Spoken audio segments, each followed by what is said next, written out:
Kneel before Zod Issue 2 heads to New Kandor's Interrogation Chamber 13, where Zod confronts the last remaining Khund invader, knowing that they are familiar with the concept of torture, since why else would he be left alive when every other invader was killed? He tells him to betray his beliefs, since they mean nothing to him, as Ursa steps forward to take the lead. Zod warns the Khund that some might view what they do as sadistic, and Ursula knows they are, since Krypton lacked vision and they didn't appreciate the effectiveness of the methods of gaining information from prisoners of war. She tells the Khund that while he thinks he knows pain, he has no conception of pain in their world. Zod wants his wife to demonstrate what this means, so Ursa activates her heat vision, explaining that they are aware of the Khund's unique physiology. The Khund begins to scream as his brain is cooked from the inside. Zod tells the Khund that he believes that there are more in their invasion plans than just random acts of violence, but he wants to do this the hard way. He signals to the Eradicator robot nearby to shock the Khund, causing the man to begin to scream in pain louder, a scream which soon turns to laughter however. The Khund, through his screams and laughter, tells Zod that he is arrogant to the point of ignorance. The being reveals that their emperor pretends to adhere to the Treaty of Peaceful Unity, making him the shame of their species. But Zod is here on his own world building his own weapons of mass destruction, and they want his weapon and they will take it.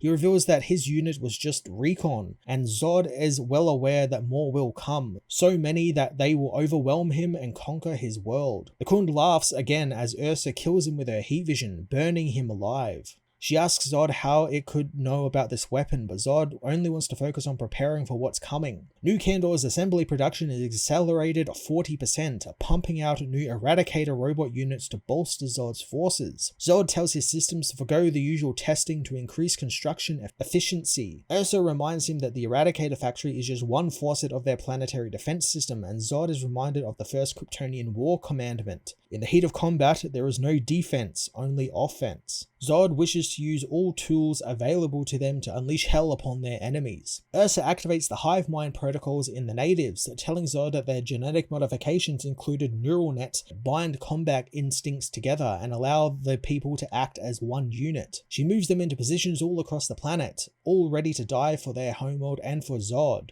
A death that Zod thinks will be righteous. Ursa thinks that they should still signal their son and bring him home for this, but Zod doesn't want to, since his wars are elsewhere. The couple go and oversee their drones, and Zod reveals that they will be overseeing the terrestrial stations while providing a sensor web that will allow them to keep track of troop movements worldwide, while others will be sent into the mesosphere to monitor their security satellites, something he doesn't really want to have to do, but knows it's a sacrifice he will have to make. He tells Ursa that he imagines their newborn son will be baptized in the blood of their enemies, and they will revel in their victory together for the glory of New Kandor. The Eradicators head out into space and go to their security satellites, interfacing with them, but the entire structure is blown up by the arriving Khund Starhive command vessel. The Khund leader orders his ships to dive and spread like a virus across New Kandor. Zod monitors the battle, finding their moves to be way too obvious. He knows that the Khund are not deep thinkers, and they snuff out burning fires by hurling their own bodies on it. Ursa is surprised that the prisoner was telling the truth, but they should still have tortured them more than they allowed themselves to, if only for the sport of it and nothing more. Zod knows that Ursa will get the chance to do more torture, but for now they are a world at war. Ursa asks why they don't just use Zod's pet project in the southern hemisphere, since it must be almost completed by now, so it's the perfect time to demonstrate its effectiveness as well as their superiority against another race. Zod wants his queen to show patience, since their weapon is part of a strategy that is much larger than this war. He reveals that the weapon will be cloaked and the Khund won't be able to find it, and it will remain hidden for the foreseeable future. He assures his wife that their superiority was never in question, and this conflict is just an inconvenience to them. Ursa tires of Zod's unwillingness to act, smashing him in the face. Angered, Zod's eyes flash with his heat vision, demanding to know why she struck him. Ursa knows that his threats are all but empty, thinking that he has forgotten himself and it's time he starts acting like the great General Drew Zod again. She tells him that she struggles to recognize the once great military mastermind, and now all she sees is a decaying despot